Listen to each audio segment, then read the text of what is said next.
इसमें शेख मुजीबुर रहमान की हत्या कर दी जाती है और इनके साथ इनके घर के 18 मेंबर्स का असैसिनेशन होता है, जिसके बाद इनका भी असैसिनेशन होता है। बांग्लादेश की नई प्रधानमंत्री बनती है शेख मुजीबुर रहमान की बेटी शेख हसीना। बाद गवर्नमेंट पर कई करप्शन के आरोप लगाए गए और इस दिन तकरीबन 114 लोगों की जान गया है। इसी दिन 26 साल के लड़के का सबसे बड़ा हाथ है शेख हसीना के रेजिग्नेशन में। अस्सलाम वालेकुम। 14 अगस्त 1947 ब्रिटिश इंडिया का पार्टीशन होता है और एक नई कंट्री स्टैब्लिश होती है, पाकिस्तान। इस वक्त तक पाकिस्तान दो पार्ट्स में डिवाइड था, ईस्ट पाकिस्तान और वेस्ट पाकिस्तान। इन दोनों के बीच में डिस्टेंस के साथ साथ डिफरेंस भी काफ़ी थे, जिसकी वजह से आगे चलकर इन दोनों के बीच में एक वॉर होती है। पार्टीशन के बाद से पाकिस्तान की मिलिट्री और गवर्नमेंट को वेस्ट पाकिस्तान के लीडर्स चला रहे थे, जिसकी वजह से ईस्ट पाकिस्तान के साथ सोशल और इकोनॉमिक डिस्क्रिमिनेशन होता है। इसी बीच पाकिस्तान के पीएम ख्वाजा निज़ामुद्दीन ईस्ट पाकिस्तान के ढाका में एक स्पीच देते हैं, जिसमें वो उर्दू को पूरे पाकिस्तान की ऑफिशियल लैंग्वेज बताते हैं। यानी वेस्ट पाकिस्तान ने ईस्ट पाकिस्तान पर उर्दू इम्पोज कर दी, जबकि ईस्ट पाकिस्तान पार्टीशन से पहले बंगाल का हिस्सा था, जिसकी वजह से वहाँ की 80% से ज़्यादा पॉपुलेशन बंगाल बोलती थी। और अब सवाल ईस्ट पाकिस्तान की आइडेंटिटी का था। इनकी इसी स्पीच के खिलाफ पूरे ईस्ट पाकिस्तान में प्रोटेस्ट होते हैं और इस प्रोटेस्ट को लीड कर रहे थे शेख मुजीबुर रहमान। इसी के बाद शेख मुजीबुर रहमान अपनी पॉलिटिकल पार्टी बनाते हैं, अवामी लीग पार्टी। 1970 पाकिस्तान में इलेक्शंस होते हैं, जहां एक तरफ वेस्ट पाकिस्तान में 138 सीट्स थी, जिसमें से हर पार्टी को अलग अलग नंबर्स ऑफ सीट्स मिलती हैं। वहीं दूसरी तरफ ईस्ट पाकिस्तान में 162 सीट्स में से 160 सीट्स जीत कर अवामी लीग पार्टी एक तरफा जीत हासिल करती है, जिसका मतलब ये था कि अब पाकिस्तान में अवामी लीग पार्टी गवर्नमेंट बनाने वाली है। लेकिन ये बात वेस्ट पाकिस्तान को नहीं मंजूर थी। पाकिस्तान के जनरल याहिया खान इस रिजल्ट्स को मानने से मना करते हैं और मार्शल लॉ लागू करते हैं, यानी कि अब पूरे पाकिस्तान में मिलिट्री रूल करेगी। इसी के खिलाफ Mujibur Rahman civil disobedience movement start करते हैं। सामरिक आईन मार्शल लॉ उड्र करते হবে। মনে রাখবা, রক্ত যখন দিয়েছি রক্ত আরো দেব, এই দেশের মানুষকে মুক্ত করে ছাড়বো ইনশাআল্লাহ। এবারের সংগ্রাম আমার মুক্তির সংগ্রাম, এবারের সংগ্রাম স্বাধীনতার সংগ্রাম। इस मूवमेंट के रिस्पॉन्स में पाकिस्तानी मिलिट्री शेख मुजीबुर रहमान को अरेस्ट कर लेती है और ईस्ट पाकिस्तान में एक बड़े लेवल पर जेनोसाइड होता है। इस जेनोसाइड में लगभग 3 लाख लोग मारे गए और हज़ारों औरतों के साथ हुआ। इस वक्त तक पूरा ईस्ट पाकिस्तान 2 टुकड़ों में बट चुका था। पहले में वो लोग और वो मिलिट्री यूनिट्स शामिल थी जिन्होंने ईस्ट पाकिस्तान को उसकी इंडिपेंडेंस दिलवाने के लिए पाकिस्तान के खिलाफ जाकर लड़ाई लड़ी। ऐसे फ्रीडम फाइटर्स को नाम दिया गया मुक्ति बाहिनी, बांग्लादेशी फोर्सेस। वहीं दूसरी तरफ कुछ ऐसे लोग भी थे जिन्होंने इस पूरे जेनोसाइड में पाकिस्तान का साथ दिया। ऐसे लोग कहलाए रज़ाकार। और आज बांग्लादेश में हो रहे वॉयलेंट प्रोटेस्ट का एक बहुत बड़ा रीज़न ये शब्द है, रज़ाकार। इस जेनोसाइड में लगभग 1 करोड़ लोग ईस्ट पाकिस्तान छोड़कर इंडिया में रिफ्यूज लेते हैं, जिसके बाद इंडिया ईस्ट पाकिस्तान को फाइनेंशियल और मिलिट्री हेल्प प्रोवाइड करता है। इंडियन आर्मी मुक्ति बाहिनी के साथ मिलकर पाकिस्तान के खिलाफ ये वॉर लड़ती है और इस वॉर में जीत हासिल करती है। 26 मार्च 1971 ईस्ट पाकिस्तान को उसकी इंडिपेंडेंस मिलती है और वो कहलाया बांग्लादेश।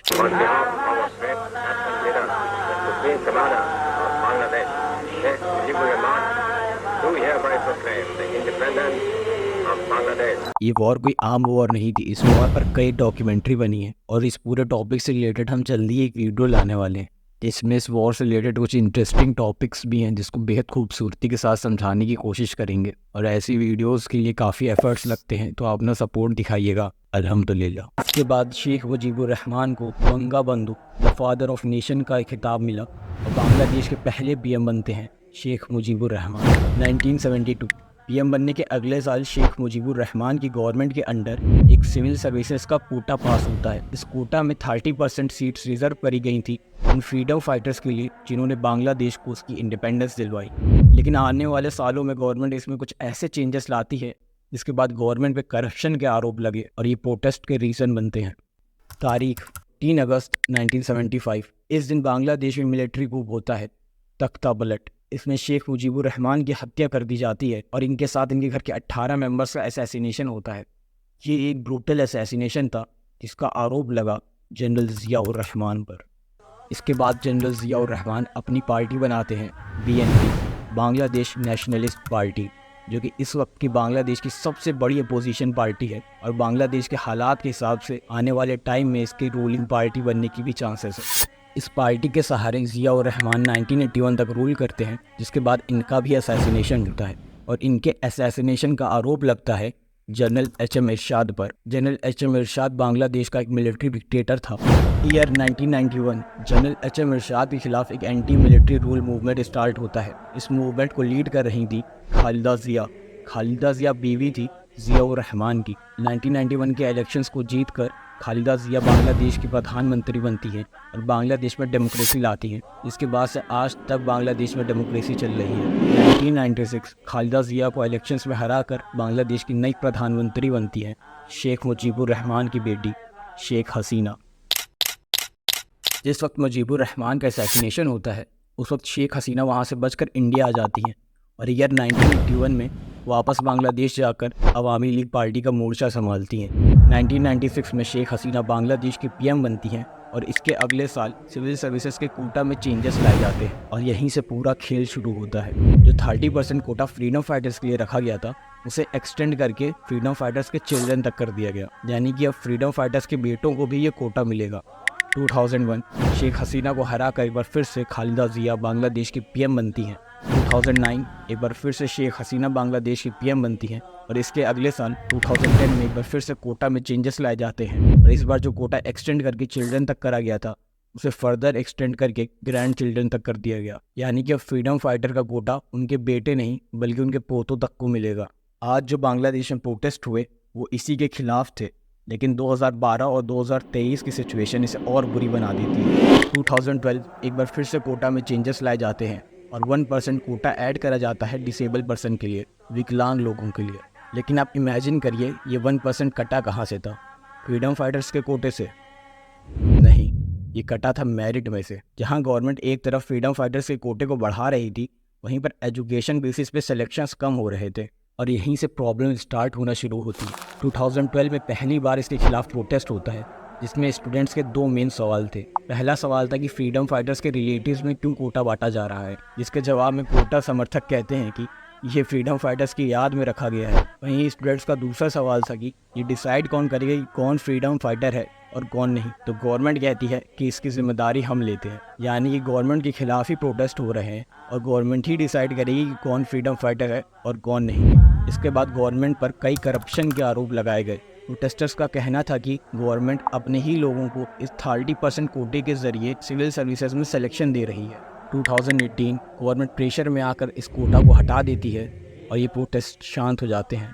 2023 बांग्लादेश वर्ल्ड का सेकंड लार्जेस्ट टेक्सटाइल एक्सपोर्टर है चाइना के बाद। बांग्लादेश की ज़्यादातर इकोनॉमी एक्सपोर्ट पर डिपेंड है, लेकिन पैंडेमिक और रशिया यूक्रेन वॉर की वजह से बांग्लादेश में इकोनॉमिक क्राइसिस आती है, जिसकी वजह से बेरोजगारी बढ़ती है और लोग गवर्नमेंट जॉब्स की तरफ भागते हैं।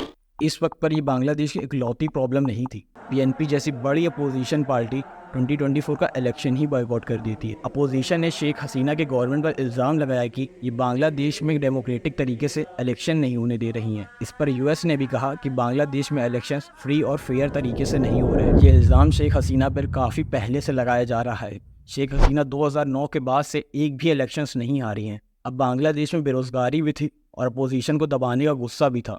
इसी बीच 2024 में ही फ्रीडम फाइटर्स के 7 बच्चे हाई कोर्ट में पिटीशन फाइल करते हैं, जिसका फैसला हाई कोर्ट 5 जून 2024 को सुनाता है।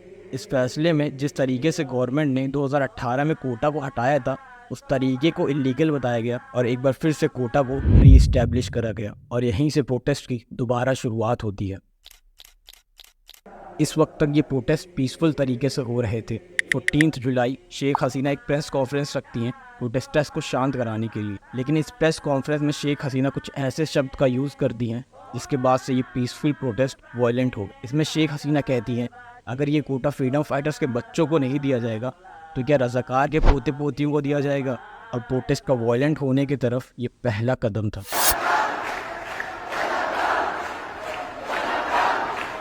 इसके अगले ही दिन से देश भर के प्रोटेस्टर्स इकट्ठा होकर नारेबाजी करते हैं, तुमी के, आमी के, रज़ाकार रज़ाकार, तुम कौन मैं कौन, रज़ाकार रज़ाकार। प्रोटेस्टर्स कह रहे थे कि अगर कोई भी गवर्नमेंट के अपोजिशन में आवाज़ उठाएगा तो उसे रज़ाकार का दर्जा दे दिया जाएगा। रज़ाकार शब्द बांग्लादेश में देशद्रोही की तरह यूज़ होता है। 16 जुलाई अवामी लीग का स्टूडेंट विंग BCL इन प्रोटेस्टर्स पर अटैक कर देता है और यहीं से मौत का सिलसिला शुरू होता है। और गवर्नमेंट इसमें इन प्रोटेस्टर्स को शांत कराने के लिए मिलिट्री और पुलिस का सहारा लेती है, जिसके बाद इन प्रोटेस्टर्स पर टीयर गैस और रबर बुलेट्स की हैवी फायरिंग होती है। यानी कि अब गवर्नमेंट, अवामी लीग का स्टूडेंट विंग, पुलिस, मिलिट्री, ये सब इन प्रोटेस्टर्स के खिलाफ थे और इसी से ये प्रोटेस्ट और वायलेंट होता है। 16 जुलाई से 20 जुलाई के बीच में लगभग 100 लोग मारे गए। 21 जुलाई सुप्रीम कोर्ट के फैसले के बाद इसी दिन एक लड़का बांग्लादेश के एक पुल के नीचे बेहोश मिलता है। इसको देख के बताया जा सकता था कि इसे पीटा गया है और इसी 26 साल के लड़के का सबसे बड़ा हाथ है शेख हसीना के रेजिग्नेशन में। ये लड़का था नाहिद इस्लाम। नाहिद इस्लाम स्टूडेंट अगेंस्ट डिस्क्रिमिनेशन ग्रुप का लीडर है, जिसने इस पूरे प्रोटेस्ट में स्टूडेंट्स का पक्ष सामने रखा था। नाहिद इस्लाम की इस वीडियो के वायरल होने के बाद लोगों में गुस्सा बढ़ता है। अगले दिन 21 जुलाई को सुप्रीम कोर्ट अपना फैसला सुनाता है, जिसमें वो हाई कोर्ट के फैसले को खारिज करता है और जो 30% कोटा फ्रीडम फाइटर्स के लिए दिया गया था उसे रिड्यूस करके 5% कर देता है और अदर कोटे में भी रिडक्शन होता है। उसके बाद मेरिट कोटे को 93% कर दिया गया, यानी कि अब एजुकेशन बेसिस पे 93% सीट्स रिजर्व थी। इसके बाद प्रोटेस्ट शांत हो गए। नहीं, प्रोटेस्टर्स की अगली मांग थी पूरा कोटा हटाया जाए। 26 जुलाई नाहिद इस्लाम एक हॉस्पिटल में अपना इलाज करा रहे होते हैं। इतने में ही पुलिस हॉस्पिटल पहुंचती है और नाहिद इस्लाम को एक बार फिर से उठा लिया जाता है। इसके बाद नाहिद इस्लाम का एक बयान सामने आता है, जिसमें नाहिद इस्लाम मांग कर रहे थे कि इस प्रोटेस्ट को रोक दिया जाए और सभी प्रोटेस्टर्स अपने घरों को वापस लौट जाएं। अब ये सुन के लोग शॉक होते हैं और इसका आरोप लगता है पुलिस पर। पुलिस ने नाहिद इस्लाम को टॉर्चर कर ये वीडियो बनवाया है और इसी बीच ऐसे और भी कई इंसिडेंट्स होते हैं जिसने प्रोटेस्टर्स में गुस्सा बढ़ाया। 23 जुलाई कई अनआइडेंटिफाइड बॉडीज़ को एक साथ दफनाया जाता है। 28 जुलाई बांग्लादेश की एक अपोजिशन पार्टी जमाते इस्लामिया, जिसने इंडिपेंडेंस के वक्त पाकिस्तान का साथ दिया था, इसे और इसके स्टूडेंट विंग को बैन कर दिया गया। 29 जुलाई नाहिद इस्लाम को स्टूडेंट से मिलने की परमिशन मिलती है। इसके बाद इसी दिन स्टूडेंट्स 9 नई मांगों के साथ सामने आते हैं, जिसमें सबसे बड़ी मांग थी शेख हसीना का रेजिग्नेशन। इस दिन ये प्रोटेस्ट सबसे ज़्यादा वायलेंट था। मुजीबुर रहमान बंगा बंधु मेडिकल यूनिवर्सिटी में आग लगाई गई, पब्लिक हॉस्पिटल्स को जलाया गया और इस दिन तकरीबन 114 लोगों की जाने गई। इसी दिन एक न्यूज़ सामने आती है कि एक पुलिस स्टेशन में 13 पुलिस वालों की पीट कर हत्या कर दी गई। अब ये स्टूडेंट्स से या किसी ऑर्गेनाइजेशन के लोग जो कि इस प्रोटेस्ट को और बढ़ावा देना चाह रहे थे, ये बताना मुश्किल है। इस दिन नाहिद इस्लाम का बयान सामने आता है, आज हमने हाथों में लाठियाँ उठाई है, कल बंदूक भी उठाएंगे। ये देश एक सिविल वॉर की तरफ जा रहा है। ये शेख हसीना को डिसाइड करना होगा कि वो PM बने रहने के लिए खून बहाएंगी या रिज़ाइन करेंगी। नाहिद इस्लाम का ये बयान एक बार फिर वायरल होता है और अगले दिन 5 अगस्त देश भर के लोग बांग्लादेश के कैपिटल ढाका में इकट्ठा होते हैं और शेख हसीना के खिलाफ प्रोटेस्ट स्टार्ट होते हैं। पहले शेख मुजीबुर रहमान का स्टैचू गिराया जाता है, उसके बाद ये भीड़ PM निवास की ओर बढ़ती है, जहाँ पर शेख हसीना थी। पहले तो मिलिट्री इन्हें रोकने की कोशिश करती है, फिर मिलिट्री इन्हें रास्ता दे देती है। ये भीड़ लाखों में थी। ये भीड़ PM निवास के सामने पहुंचती है। वहीं दूसरी तरफ प्रोटेस्टर्स PM निवास की बाउंड्री डाक चुके थे और कुछ प्रोटेस्टर्स गार्डन में टहलते दिखे तो कुछ PM निवास के अंदर। कुछ वीडियोस और फोटोज़ पूरे वर्ल्ड में वायरल हुई, जिसमें कुछ प्रोटेस्टर्स PM निवास के अंदर बेड पर लेटे दिखाई दिए, कुछ खाना खाते दिखाई दिए, तो वहीं जिसके हाथ में जो आ रहा था सोफ़ा, चेयर, वो सब अपने साथ ले जा रहा था। इसी बीच बकर-उज़-ज़मा, जिन्हें 1 साल हुआ था बांग्लादेश का जनरल बने, ये बांग्लादेश की सबसे बड़ी अनाउंसमेंट करते हैं, शेख हसीना का रेजिग्नेशन। जिस वक्त ये भीड़ शेख हसीना के खिलाफ प्रोटेस्ट कर रही थी, उसी वक्त शेख हसीना मिलिट्री से डिमांड करती हैं कि इनके खिलाफ फोर्स का यूज़ करा जाए, लेकिन मिलिट्री ऐसा करने से मना कर देती है। इसके बाद शेख हसीना डिमांड करती हैं कि इनको काम कराने के लिए वो एक स्पीच देंगी, लेकिन मिलिट्री इसके लिए भी मना कर देती है और उनको 45 मिनट्स का टाइम दिया जाता है रिज़ाइन करने के लिए। शेख हसीना रिज़ाइन करती हैं और मिलिट्री हेलीकॉप्टर में बैठकर 5:15 में इंडिया गाज़ियाबाद एयरबेस पे लैंड करती है। बकर-उज़-ज़मा अपने अनाउंसमेंट में बताते हैं अब बांग्लादेश में इंटरिम गवर्नमेंट चलेगी। इंटरिम गवर्नमेंट यानी कि जब तक कोई दूसरी पार्टी सेलेक्ट होकर गवर्नमेंट में ना आ जाए, तब तक इंटरिम गवर्नमेंट एक गवर्नमेंट की तरह बांग्लादेश को चलाएगी। और इंटरिम गवर्नमेंट के लीडर बनाए गए Nobel award winner Mohammad Yunus.